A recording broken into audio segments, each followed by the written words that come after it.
Ang gagawin natin ngayon ay magpa-paragliding tayo at sobrang excited ako na muntik ako hindi makatulog kagabi.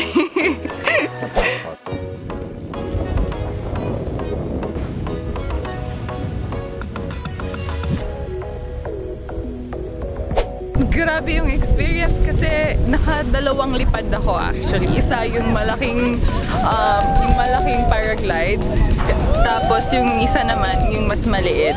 So yung sa malaking paraglide is parang ano lang siya, basic lang yung turning niya. Pero masaya pa rin kasi yung view ang ganda talaga eh. So mapapahiyaw ka talaga sa saya. Pero sa second one, umakyat na yung tiyan ko.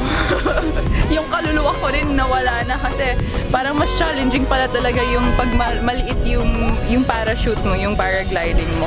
Kasi mas delicate yung mga movements. Tapos yung wind, sobrang lakas din niya sa second time around or siguro sa equipment lang na ginamit namin. So, for me, mas maganda yung second time kasi as an adrenaline junkie, gusto ko talaga yung mga buwis buhay.